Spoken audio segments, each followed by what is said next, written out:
नमस्कार, मैं श्यामगिरी। आप देख रहे हैं टीएफडी इंडिया न्यूज 24। टीएफडी इंडिया न्यूज 24 में आप सभी दर्शकों का स्वागत है। रातों रात मोदी के साथ खेल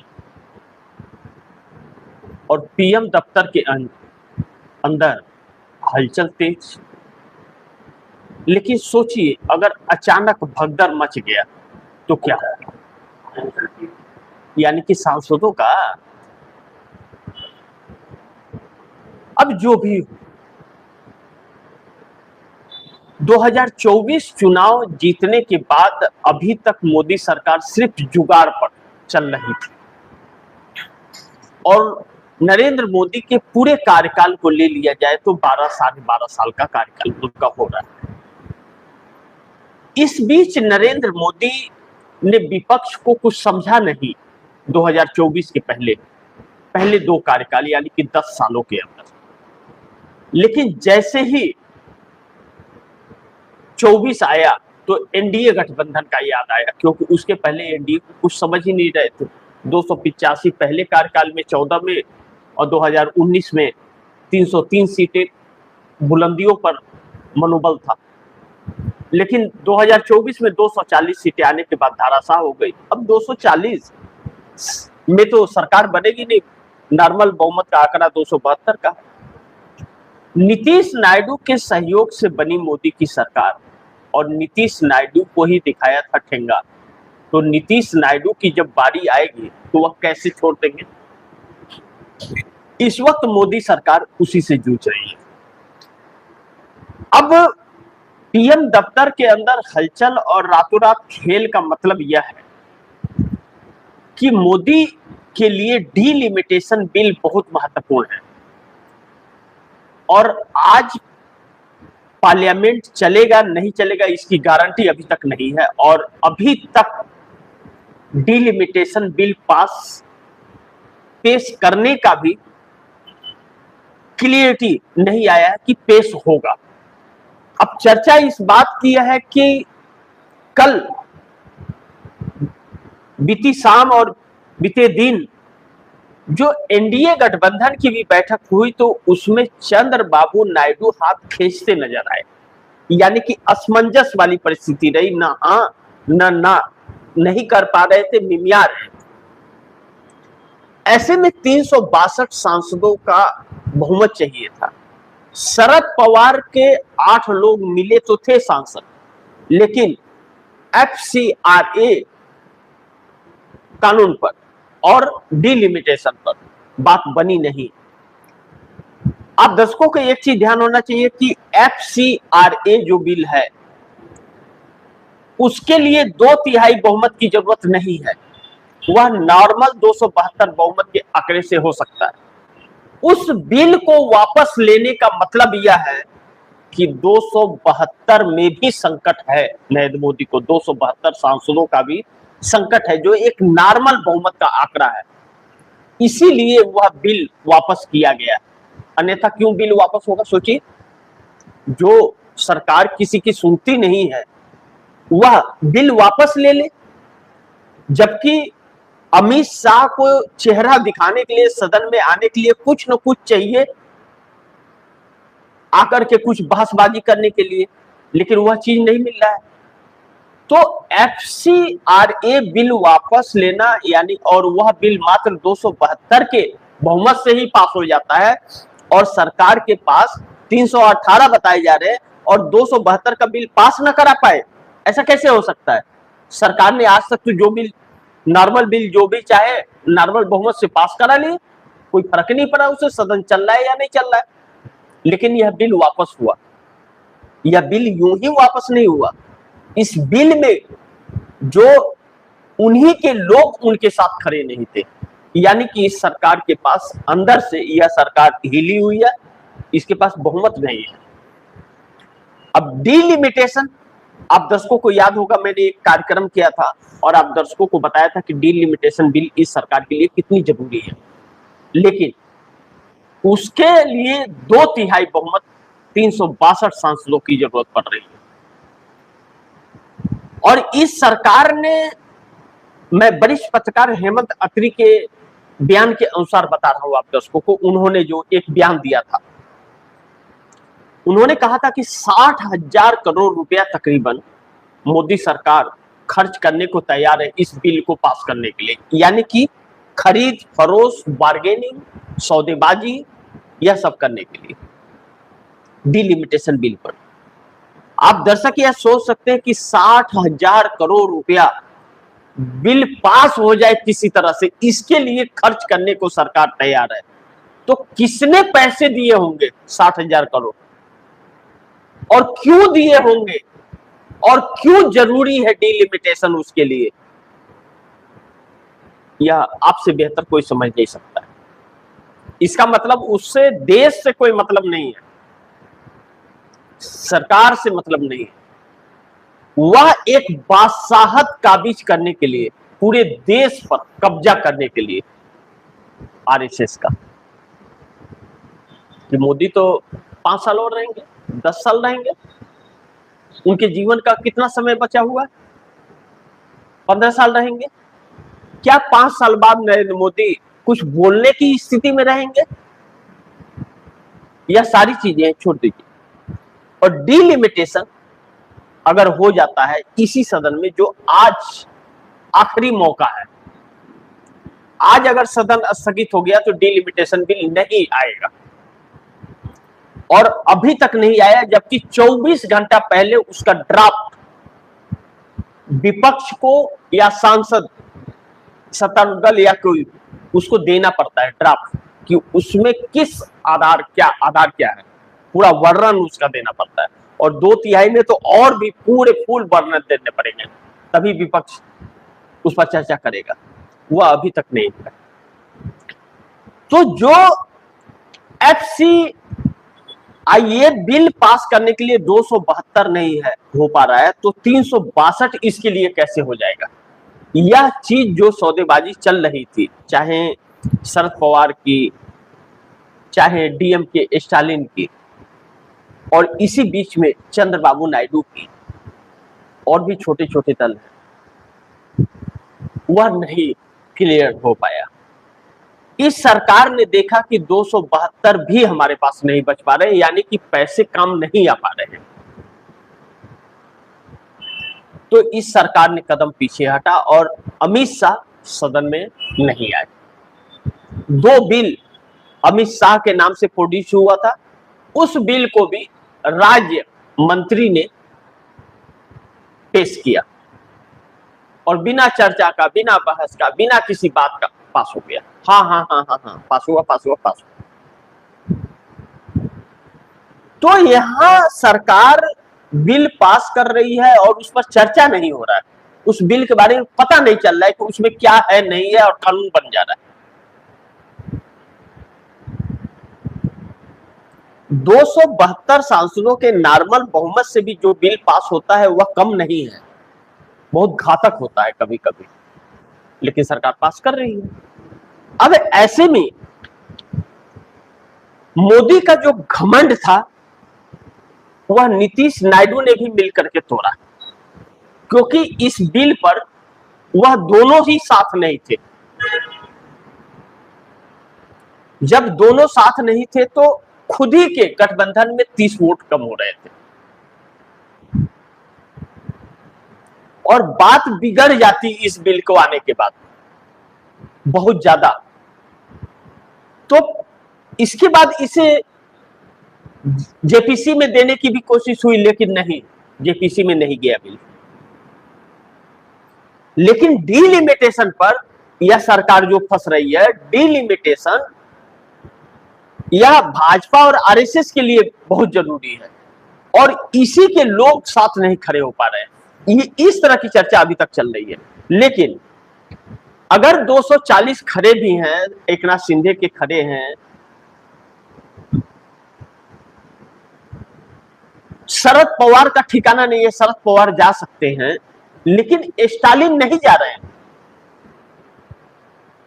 स्टालिन की शर्तें इसके भाजपा के मुताबिक नहीं है, और चंद्रबाबू नायडू चाहते हैं कि यह बिल पास ही ना हो, पेश ही ना हो पाए, ऐसे समीकरण ही ना बन पाए।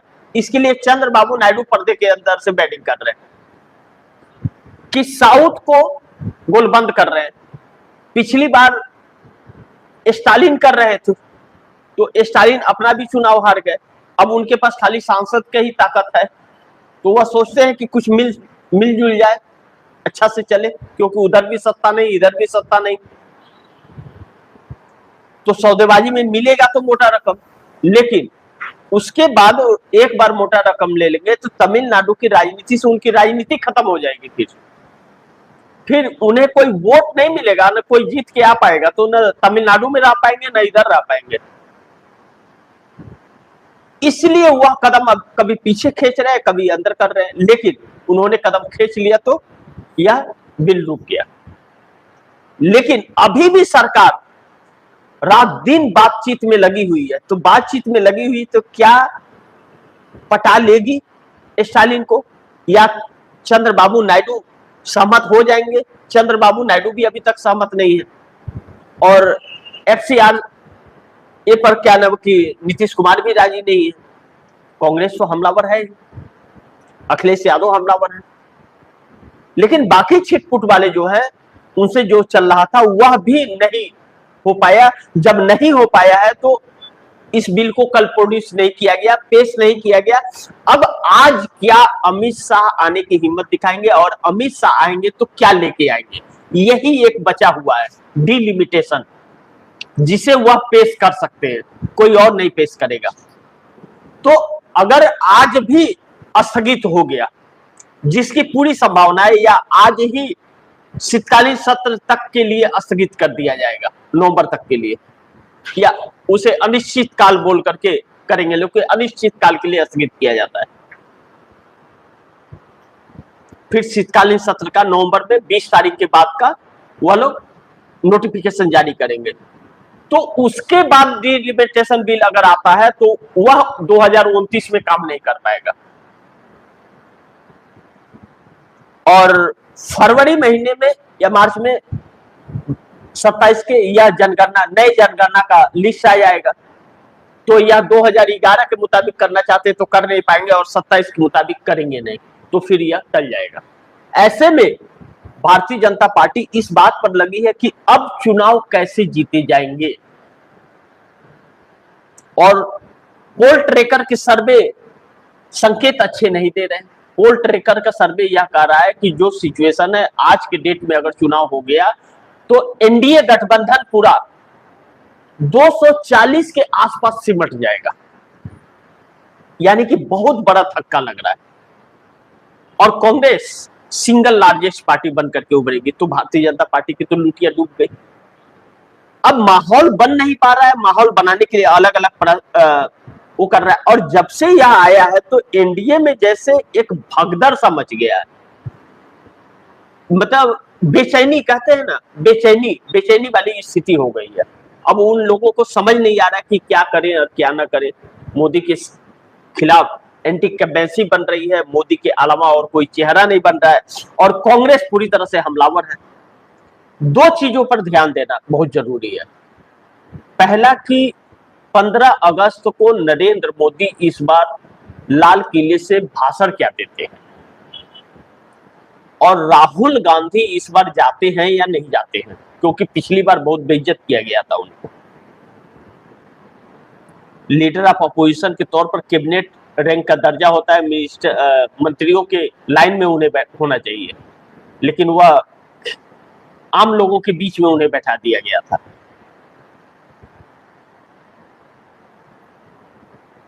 जैसे लोगों को लीडर ऑफ अपोजिशन से मिलने के लिए कई दिन पहले अपॉइंटमेंट लेना पड़ता है, वैसे लोगों के बीच बैठा दिया गया था। और दूसरा कि राहुल गांधी का छात्र संवाद बिहार के अंदर पटना में जो होना है वह होता है या नहीं होता है, और 15 अगस्त के पहले छात्रों का रूप क्या होता है जो सड़क पर उतरने का ऐलान किया है। इन दो चीजों पर, दोनों बातों में दो दो पॉइंट्स हैं, और यह दोनों चीजें इस देश के दशा और दिशा को बदलने वाले होंगे। लेकिन भारतीय जनता पार्टी अपने आप को बचाने के प्रयास में लगी हुई है। पीएम दफ्तर में इस बात को लेकर के बेचैनी और हलचल बहुत तेज है कि पोल ट्रैकर के सर्वे ने सारा सपना तोड़ करके रख दिया है। अब उसे डैमेज कंट्रोल कैसे करें, इस पर रणनीति भारतीय जनता पार्टी की है, लेकिन इसे कुछ मिल नहीं पा रहा है कोई ऐसा मुद्दा जिसे लेकर के उड़ चले। अब राहुल गांधी को लेकर के जो थी कि राहुल गांधी इस्तीफा दे, राहुल गांधी जवाब दे झारखंड पर, तो राहुल गांधी क्या चीज का इस्तीफा देंगे? राहुल गांधी की सरकार थोड़ी है झारखंड में। झारखंड में तो हेमंत सोरेन है, वह झारखंड मुक्ति मोर्चा के हैं, तो उनसे इस्तीफा मांगो। और जवाब राहुल गांधी ने उसी दिन दे दिया कि छात्रों पर लाठीचार्ज बर्दाश्त नहीं, जो पीसफुल प्रोटेस्ट करते हैं उनके पास ऊपर लाठीचार्ज अगर किया जाता है तो यह गलत है। नरेंद्र मोदी ने तो वह भी जवाब नहीं दिया, अमित शाह तो भागी पर आ रहे हैं। तो इसके पास कोई मुद्दा नहीं मिल पा रहा है और राहुल को ही टारगेट हर जगह किया जाए। वहां झारखंड में हो रहा है सरकार, वहां लोकल सरकार के खिलाफ और इस्तीफा राहुल गांधी के मांग जाए। किस पद से राहुल इस्तीफा दे? राहुल तो लीडर ऑफ अपोजिशन है, उनके पार्टी के पास उसका बहुमत है। क्या नरेंद्र मोदी दे दे इस्तीफा? प्रधानमंत्री हैं तो वो तो उनके पार्टी के पास है बहुमत। अब सरकार गिरेगी तब न देंगे। तो राहुल गांधी के पास तो बहुमत है लीडर ऑफ अपोजिशन का, किसी इंडिया गठबंधन के लोगों को भी जरूरत नहीं है। टोटल 543 सीटों का 10% अगर है जिस पार्टी के पास, वह लीडर ऑफ अपोजिशन के लिए दावा करती है। तो कांग्रेस के पास तो 100 सीटें हैं, डबल से ज्यादा है, तो वह लीडर ऑफ अपोजिशन है। किसी के रहमो करम पर देख पर है नहीं, तो इस्तीफा का सवाल ही नहीं उठता। और वह मंत्री तो है नहीं, उनका आदेश और उनका कानून तो चल नहीं रहा कि इस्तीफा देंगे। इस्तीफा तो मोदी देंगे, अमित शाह देंगे, पद पे बैठे हुए, पद की घर में जा रही है। अब यहाँ पर राहुल गांधी की लोकप्रियता लगातार बढ़ रही है, मोदी की घट रही है, और कोई सर्वे करने के लिए तैयार नहीं है, हिम्मत नहीं जुटा पा रहा है कि सरकार नाराज हो जाएगी। तो इसे गुमशुदा तरीके से जब पोल ट्रैकर ने किया तो वह कई लाख लोगों के किए, उसका सर्वे का सैंपल साइज बहुत बड़ा होता है। तो वह अब एनडीए गठबंधन के अंदर भी और भारतीय जनता पार्टी के अंदर, सरकार के अंदर एक भगदड़ और हलचल सा मचा दिया है कि अब तो फिर अस्तित्व की बात आ जा रही है, कैसे साथ रहे। और दूसरा बड़ी महत्वपूर्ण है कि जो स्टालिन पलट गए, नीतीश नायडू साथ नहीं दिए, नीतीश एफसीआरए बिल पर साथ नहीं दे रहे हैं और नायडू डिलिमिटेशन पर साथ नहीं दे रहे हैं। अभी बात नहीं बन पा रही है, स्टालिन की बात नहीं बन पा रही है, एफसीआरए पर शरद पवार की भी बात नहीं बन पा रही है। तो दोनों बिल को वापस इन लोगों ने ले लिया। लेकिन अब लग रहा है कि जो परिस्थितियां चल रही हैं और जिस तरह से सर्वे आ गए हैं और छात्रों का इसी तरह आक्रोश बढ़ता रहा, तो मोदी 100% अब सरकार बचा पाने में नाकामयाब साबित होंगे आने वाले दिनों में। इस बात को करना, बताना बहुत जरूरी है। और यह चीजें अब मोदी को भी एहसास हो गया, क्योंकि इन लोगों के पास अब कुछ बोलने के लिए रहा नहीं। 4 महीने बाद 5 राज्यों के चुनाव है, या प्रचार नहीं कर पा रहे हैं, ये जनता का रुख हवा बदल रहा है। यह 5 राज्यों के चुनाव अगर हार गए, जिसमें 4 राज्य इन्हीं के पास है, एक राज्य भी, 2 राज्य भी उसमें से हारे तो गए, छुट्टी हो जाएगी। तो आगे देखते हैं क्या होता है। जो भी होगा खबरें आप दर्शकों तक लाते रहूंगा। आप दर्शकों की क्या राय है, क्या सुझाव है, कमेंट बॉक्स में जरूर दीजिएगा। इस खबर को ज्यादा से ज्यादा शेयर कीजिएगा, अपने दोस्तों को भी कहिएगा आगे शेयर करें। और आपने टीएफडी इंडिया न्यूज 24 को सब्सक्राइब नहीं किया, सब्सक्राइब कर लीजिए, अपने दोस्तों को भी कहिएगा सब्सक्राइब करें। मिलते हैं अगली खबर के साथ, तब तक के लिए नमस्कार।